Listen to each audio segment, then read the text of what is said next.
Hey, it's Corey again. Today I was just going to quickly go over the sawmill that I've been using at the property for the last couple of years, made by Mechmaxx. It's the SM-26. There is plenty of videos out there kind of going over these things, the setup and all that, so I'm not going to do that. I was specifically going to focus on today a couple of the modifications that I've made to this thing. Since I've had it out of the box, they come pretty set up to go. Like, you don't have to do anything to these things. The quality's pretty good. The motor's pretty powerful. You really don't have to do anything to get them up and running. But after using it for a couple years, there were a couple things that started to kind of annoy me. So this little video is just a couple of the things that I've done to make it a little more enjoyable to use. So first and foremost, the very first thing I did when I got this thing was mounted this tape measure holder. For whatever reason, I cannot keep a tape measure on me to save my life.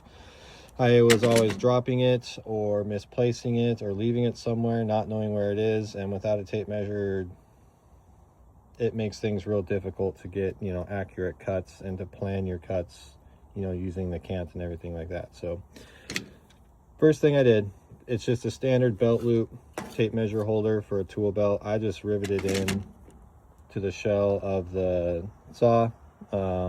That way I know where it is all the time. It's right next to the height adjustment, so there's really no need for me to be carrying it around.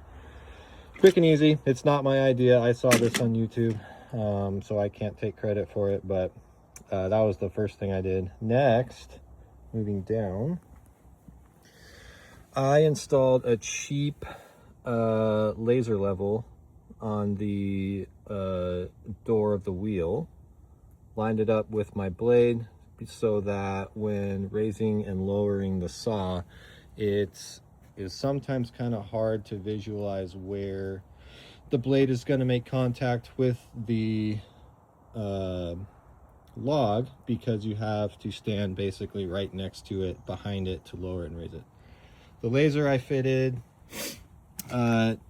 shines laterally across the log. It's lined up perfectly with the blade, so I can just take a quick glance of where it's going to be cutting all the way down the log, so I can see if my height is going to be correct, if I'm going to be taking enough off, or accounting for the taper of the log and so forth.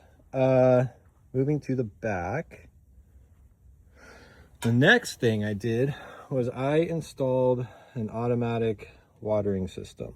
So for those of you who have these saws, most sawmills out there, the cheaper ones anyways, you pretty much up at the reservoir have to turn on the water, the lubrication, and it just drips, and it drips constantly until you go back up to the reservoir and turn it back off. So I installed a little 12 volt basically a refrigerator water pump that I hooked up to a momentary switch that I also hooked up to the throttle lever.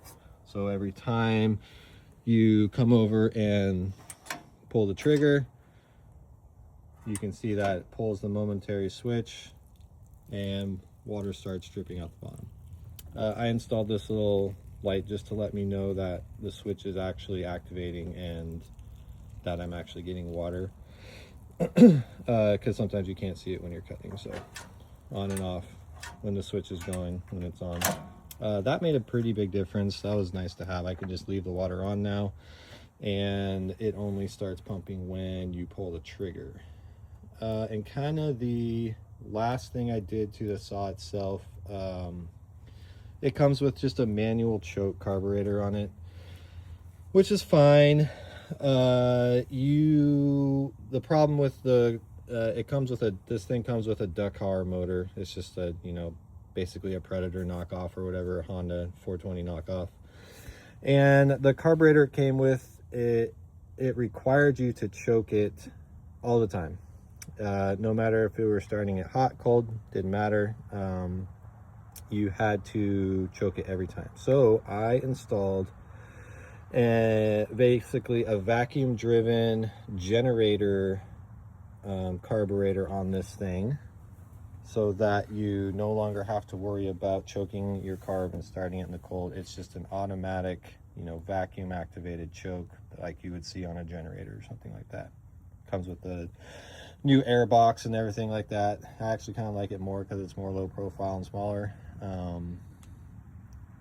Again, just a little thing that makes it much easier just to come out here, turn the key and start it. Don't have to worry about choking or anything like that.